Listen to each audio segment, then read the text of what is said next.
pause. Mheshimiwa Makamu Mwenyekiti, Mheshimiwa viongozi wa kamati kuu na viongozi mbalimbali wa chama, ndugu wananchi, mabibi na mabwana. Awali yote napenda kumshukuru Mwenyezi Mungu aliyetuwezesha kuweza kukutana katika siku leo ili kuja kuzungumza mustakabali wa na dakika takriban zisizopungua 5. Napenda kusema kitu cha kwanza kwa Watanzania ni kila mmoja kuweza kujua thamani ya kura na kuweza kujua thamani ya uchaguzi.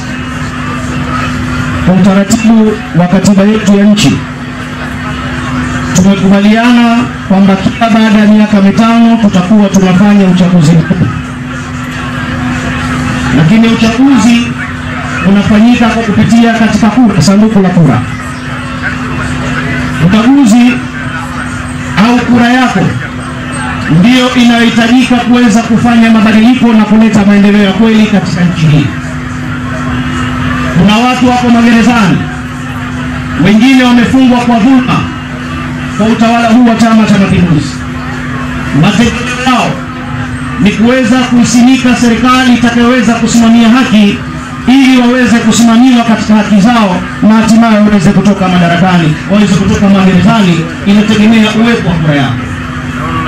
Lakini leo kuna watu wagonjwa wako hospitalini, wako katika mazingira magumu ya matibabu, hakuna dawa kutokana na serikali ya Chama cha Mapinduzi kushindwa kuparticipate katika utawala wake, kutokuwa na utawala bora.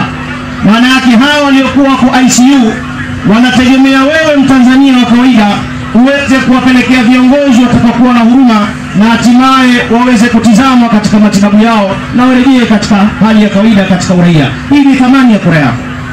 Lakini kuna watoto wadogo ambao wanakosa matibabu, hawana uwezo wa kupiga kura, wanategemea kura yako wewe, wanategemea uchaguzi utakaofanya wewe uweze kuwanufaisha wao. Lakini haya yote tunayozungumza, Chama cha Mapinduzi kimeondoa thamani na kimeondoa uwezekano wa wananchi kuweka viongozi wanaowataka wao, isipokuwa sasa hivi uchaguzi unapofanyika ni wao CCM kile wanachotaka kiwe ndio kinakuwa, pasi ya kuangalia utashi wa wananchi. Na ndio maana kwa sababu uongozi wa madarakani waliokuwepo wao haukusababishwa na kura zenu, wana uwezo wa kufanya chochote pasi ya kuogopa nyie, kwa sababu nyinyi hamkuwaweka. Leo serikali imepitisha sheria ya mafao ya wastaafu. Wabunge wa Chama cha Mapinduzi wamepitisha sheria ya mafao ya wastaafu, ambapo mafao haya ukisoma unajiuliza, hivi hawa wabunge waliokwenda kule bungeni wako sawa sawa au wana matatizo katika malezi yao? Mbunge ameongezewa mshahara takriban 18, sio tatizo. Lakini mbunge huyu akikaa katika kikao kimoja analipwa posho isiyopungua shilingi 500,000. Mbunge amepewa access ya kukopa pesa mpaka milioni 500 pasi ya kuweka dhamana yote isipokuwa ubunge wake.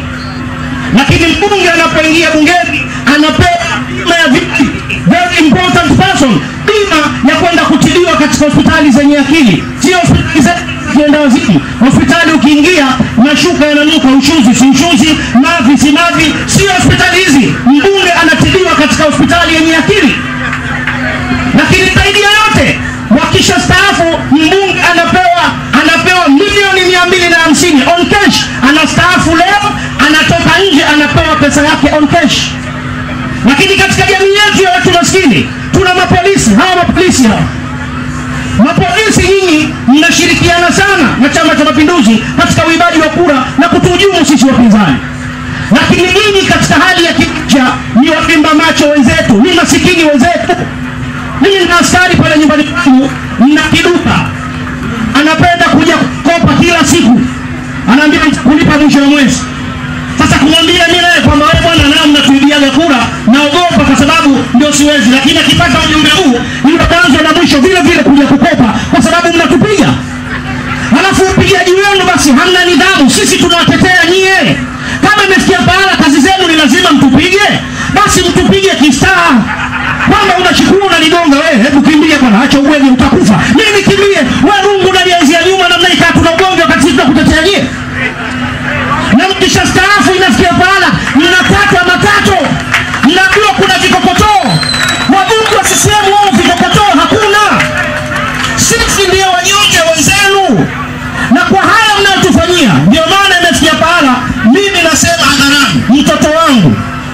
sheria hizi na utawala huu, kama anakuja anafaulu anapata kazi ya polisi na mwachia laana. Siwezi kukubali mwanangu wa polisi kwa mfumo wa serikali na sheria zilizopo.